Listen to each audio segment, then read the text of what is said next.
주신 주님 주의 나라 임하셨네 이 땅 위에.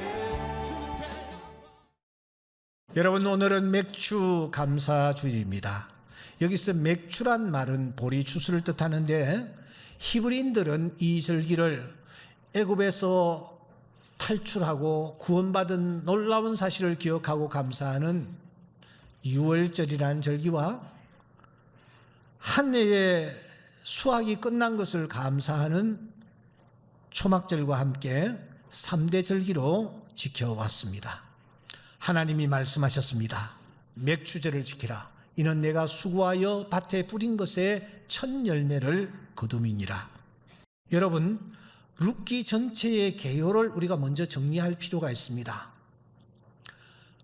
저 모압이라는 곳에서 베들레헴으로 룻이 돌아옵니다.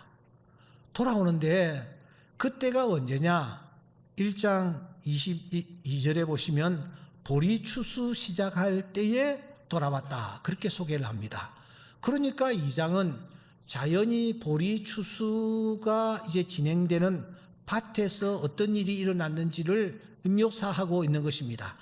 그러다가 룻기서 2장은 23절에서 이렇게 마무리됩니다. 이에 룻이 보리추수와 보리밀추수를 마치기까지 이삭을 주었다, 그렇게 말합니다.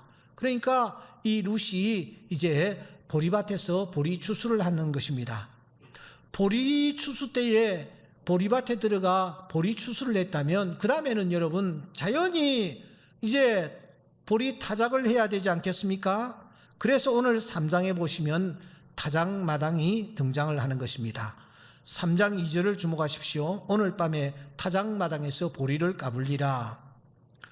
그날 밤 그 타작마당에서 도대체 어떤 일이 있었습니까? 시어머니 나오미가 이런 지시를 합니다. 그런즉 너는 목욕을 하고 기름을 바르고 의복을 입고 타작마당에 내려가라. 그리고 그가 누울 때에 너는 눕는 것을 알았다가 들어가서 그의 발치이불을 들고 거기에 누우라, 그렇게 말합니다. 며느리들은 목욕을 하고 기름을 바르랍니다. 정갈한 옷을 꺼내 입으랍니다. 여러분, 이런 명령을 들으면서 어떤 상황이 연상이 됩니까? 신부가 이제 신방으로 들기 전에 꾸미는 모습이 연상이 됩니다. 특히 여기 발치 이불을 든다라는 이 표현은 남자의 바지를 올린다 하는 뜻이 있답니다. 그러니까 오늘 이 내용은 이제 시어머니가 다른 사람도 아닌 자기 며느리에게 외간 남자에게 들어가 가지고 그 남자를 성적으로 유혹하라는 그런 무언의 메시지가 이 속에 담겨져 있다라고 봅니다. 만일 그렇다면은 오늘 우리가 가지고 있는 보편적인 상식이라든지 도덕적 기준이나 관념으로는 무척이나 낯선 광경이 아닐 수가 없습니다.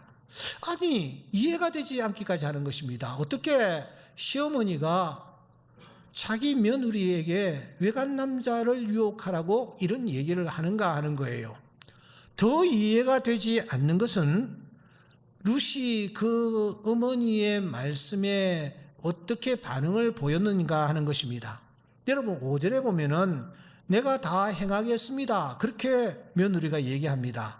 6절에 보시면 명령대로 다 하니라, 그런 말씀이 있습니다. 특히 3장 8절에 보면은 이 룻이 그 남자의 발치 이불을 들고 거기 들어가 누웠다라고 표현합니다. 여러분, 룻은 심지가 굳은 자기 소신이 아주 분명한 그런 여성입니다. 누구의 지시라고 해서 명령이라고 해서 예하며 따르는 그런 여성이 아니었습니다. 보세요. 오르바가 돌아갈 때도 안 돌아갑니다. 시어머니가 돌아가라고 몇 번이나 강건하는데도 불구하고 어머니에게 뭐라고 이야기합니까? 저를 돌아가라고 하지 마십시오. 강건하지 마세요. 어머니가 가시는 곳에 제가 갑니다. 어머니가 머무시는 곳에 제가 머뭅니다. 어머니의 백성이 나의 백성이 될 것이며 어머니의 하나님이 내 하나님이 될 것입니다 하면서 자기의 주장을 끝까지 관철시키는 여성이 바로 이 룻이란 말입니다. 그런데 여러분, 이 상황에서는 이해합니다. 마치 기다렸더라는 뜻이 말입니다. 그래서 이 룻의 이 행동이 이해가 되지 않는 것입니다. 그렇다면 사랑하는 여러분, 이 룻이 취한 이 낯설고 여기에 묘하기까지 한 이 액션 속에 담겨져 있는 영적 의미는 도대체 무엇일까 하는 겁니다. 우리가 지금 성경을 들고 있는데 성경 속에서 룻기서는 사사기서 다음에 배열이 되어 있습니다. 그러니까 모세오경 다음에 여호수아, 여호수아 다음에 사사기, 사사기 다음에 룻기서가 이렇게 배열이 되어 있습니다. 하지만 대다수 유대인 전통에 따르면 룻기서는 사사기서 다음이 아니라 잠언서 다음에 배치가 되어 있습니다. 아니, 왜 하필이면 잠언서일까 하는 거죠. 왜 이 룻기서를 사사기서 다음에 놓지 않고 잠언서 다음에 이 룻기서를 놓고 있느냐라는 것입니다. 사실 성경 배열상 살피면 사사기서 다음에 룻기서가 훨씬 더 설득력이 있습니다. 왜냐하면 이 룻기서라는 책은 사사시대에 있었던 한 가정의 스토리를 기록하고 있기 때문입니다. 그런데 왜 유대인들은 굳이 거기에서 뽑아내가지고 이 룻기서를 잠언서 다음에 배치를 시키며 그렇게 해야 된다라고 고집을 피우고 있는가 하는 것입니다. 여러분, 잠언서는 어떤 책입니까? 잠언서는 31장까지 있습니다. 그런데 14장에부터 마지막 장까지 살피시면은 여성에 관한 얘기가 많습니다. 지혜로운 여인이 누구인가? 여호와를 경외하는 여자다. 슬기로운 여인이 누구인가? 여호와를 경외하는 여자다. 현숙한 여인이 누구인가? 여호와를 경외하는 여자다. 이렇게 설명을 하면서 마무리를 하는 것입니다. 여러분, 그리고 난 뒤에 이들은 이 잠언서 다음에 룻기서를 배치시켰습니다. 그렇다면은 독자들은 무엇을 연상하게 될까요? 독자들은 누구를 떠올리게 될까요? 그렇습니다. 바로 지금까지 논하였던 지혜로운 여인, 슬기로운 여인, 현숙한 여인이 갖추어야 할 장점, 품행, 이 모든 것을 갖춘 여성이 룻이었구나 하는 사실을 독자들이 자연스럽게 깨닫게 되는 것입니다. 3장 11절에 보시면 따라 두려워하지 말라. 내가 현숙한 여자인 줄을 나의 성읍 백성이 다 아느니라. 잠언서 31장 10절에 있는 현숙한 여인이 지금 룻기서 3장 11절에 그대로 등장을 하는 것입니다. 그러니까 이렇게 지혜롭고 슬기롭고 현숙한 여인으로 여호와를 경외했으며, 그래서 성문에서 칭찬을 받는, 성문은 바깥 사람들에게 그 말입니다. 잠언서 다음에 룻기서를 배치하도록 그들은 고집을 피웠다라는 것입니다. 그렇다면 사랑하는 여러분, 우리는 룻기서를 다시 들여다보아야 합니다.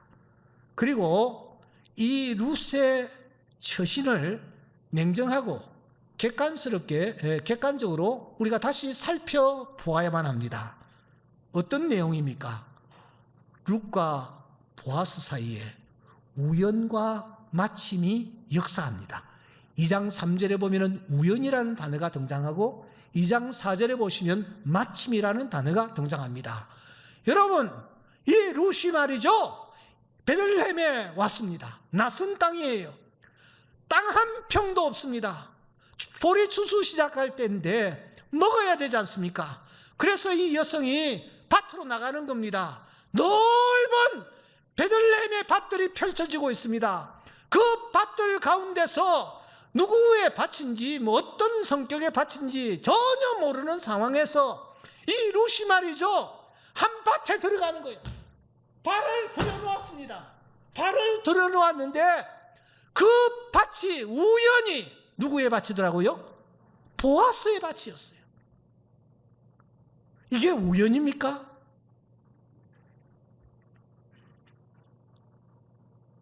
그런데 바로 그 시각에 밭 주인인 보아스, 이 보아스는 베들레헴에서 아주 유력한 사람이었습니다. 유력하다라는 것은 부자라는 것입니다. 땅이 많이 있었다, 밭을 많이 소유하고 있었다라는 뜻입니다.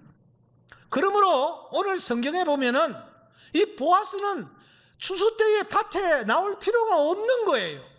왜냐하면은 여기에 사환들, 소녀들이 다 밭에서 보리를 베고 추수를 하고 있었기 때문입니다. 그런데 이 밭 주인이 어슬렁어슬렁, 여러분, 자기 집에서 나와가지고 베들레헴 들녘을 돌다가 자기 밭이 여기도 있고 저기도 있고 여기도 있고 저기도 있는데 마침 그 시간에 룻이 이삭을 줍는 그 밭에 들어오는 것입니다. 여러분, 이게 마침입니까? 이게 우연입니까? 우리는 자주자주 우연이라는 단어를 씁니다. 그때 마침 그런 단어를 사용합니다. 여러분, 우연과 마침은 하나님이 사용하시는 도구입니다. 하나님이 우연과 마침을 통하여 오늘 또 역사를 주관해 가시는 줄 믿습니다. 우리가 우리의 눈으로, 우리의 관념으로는 그것이 우연인 듯 해 보이고 그것이 마침인 듯 해 보이지만 하나님은 우연이라는 날줄과 마침이라는 시주를 하나님은 사용하셔서 당신의 뜻을 오늘 또 이루어 가시는 줄 믿습니다.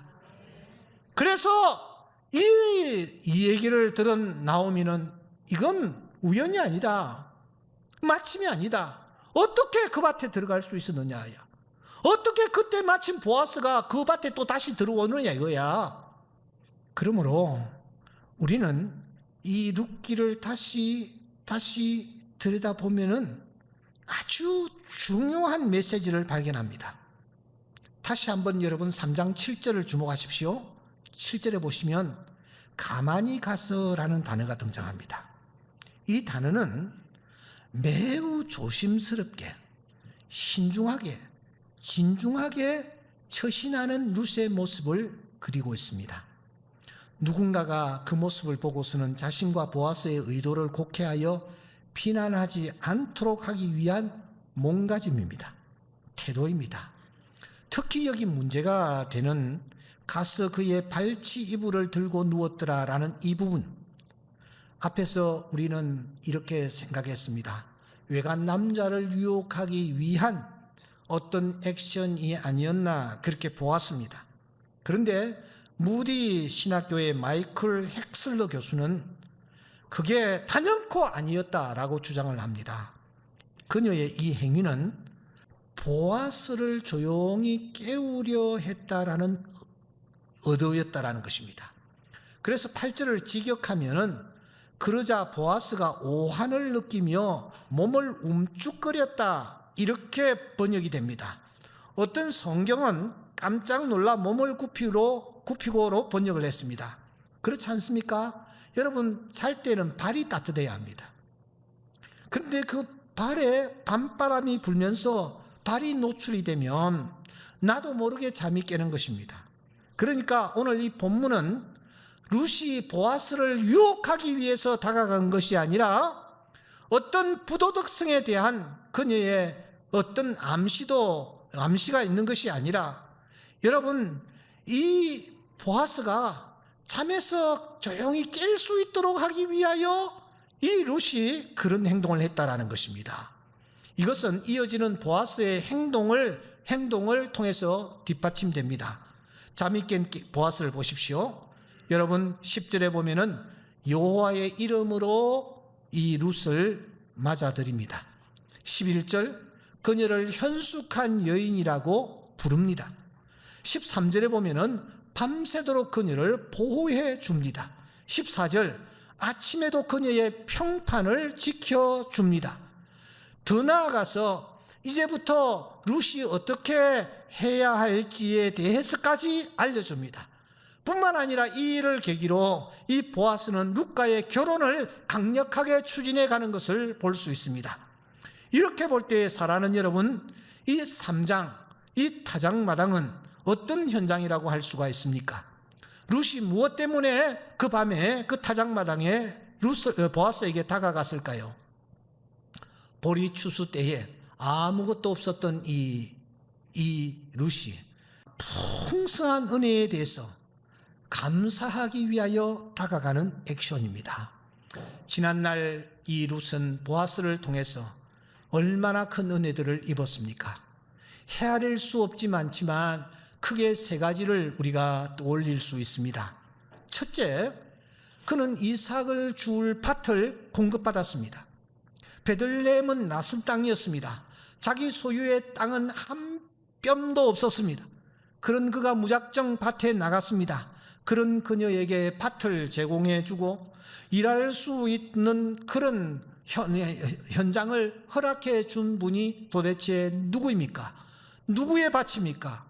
그가 주었던 이삭은 도대체 누구의 것이었습니까? 자기 것은 아무것도 없는 것입니다. 좋은 직장, 일할 수 있는 직장을 누군가가 허락해 주셨습니다. 누가 허락해 주었습니까? 2장 15절에 보면은 바로 보아스인 것을 우리가 알 수가 있습니다. 둘째로 그는 그 밭에서 좋은 사람들을 만납니다. 아는 사람이 하나도 없는 이 베들레헴에서, 연결되는 사람이 하나도 없는 이 베들레헴에서, 그야말로 낯설고 무술스런 그곳에서 그가 이런 사람과 저런 사람들과 연결되며 도움을 받기 시작합니다. 먼저 사환이 등장을 합니다. 2장 6절에 보면은 베는 자를 거느린 사환입니다. 그러니까 상당히 높은 직위에 있는 사람입니다. 또한 여러분 2장 15절에 보면은 소년들이 등장합니다. 2장 23절에 보면은 소녀들이 등장합니다. 여기에 등장하는 이 모든 사람들은 누구의 소속입니까? 누구와 관련이 있는 사람들입니까? 한결같이 다 보아스와 관련이 있는 사람들입니다.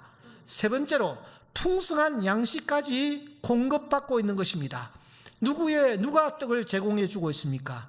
누구 때문에 이 룻이 배부름을 맛봅니까? 누구 때문에 시어머니, 어머니까지도 양식이 풍성해집니까? 이렇게 낯선 땅에서 어떤 희망도 가질 수 없는 처지였던 룻이 한 사람 보아스를 만나는 순간 보아스를 통해서 그야말로 놀라운 은혜를 값없이 입게 되는 것입니다. 보아스를 통해 일할 수 있는 일터, 즉 직장을 얻었습니다. 보아스를 통해 좋은 사람을 만났습니다. 보아스를 통해 풍성한 양식을 공급받습니다. 이 은혜에 감격하는 이 룻은 신분상 하늘과 땅 차이였지만, 이방인에 불과했지만 그녀는 용기를 내어서 그 밤에 보아스를 찾게 된 것입니다. 그리고 자신의 마음과 정성을 표현하기로 한 것입니다. 잠자리에 들었을 때에 이불을 들고 발치에 누웠던 이 룻이 무엇이라고 고백합니까? 저는 당신의 여종입니다. 당신의 옷자락을 펴 당신의 여종을 덮으십시오. 당신은 기업 물을 자가 되민입니다. 사랑하는 여러분, 이 룻기서 3장 9절의 말씀과 짝을 이루는 성경 말씀이 있습니다. 바로 로마서 12장 1절입니다. 성경은 항상 짝을 이룹니다. 3장 9절과 로마서 12장 1절 말씀이 짝을 이룹니다. 그러므로 형제들아, 하나님의 모든 자비하심으로 너희를 권하노니 너희 몸을 하나님이 기뻐하시는 거룩한 산제사로 드리라. 이제 우리는 이해할 수 있을 것 같습니다. 룻의 행동에 고개를 끄덕일 수 있습니다. 아, 보아스를 그렇게 해서 찾아갔구나. 자기의 받은 바 은혜에 대하여 감사하는 마음으로 나아갔구나. 사랑하는 성도 여러분, 이제 저는 말씀을 맺겠습니다. 여기에 룻이 누구입니까? 바로 오늘 이 예배에 참석한 우리들입니다. 우리가 지금 받아 누리고 있는 여러 가지 것들 도대체 누가 주신 것입니까? 내가 머물고 있는 직장, 일할 일터 누가 주셨습니까? 내 주변의 여러 사람들 누가 주셨습니까?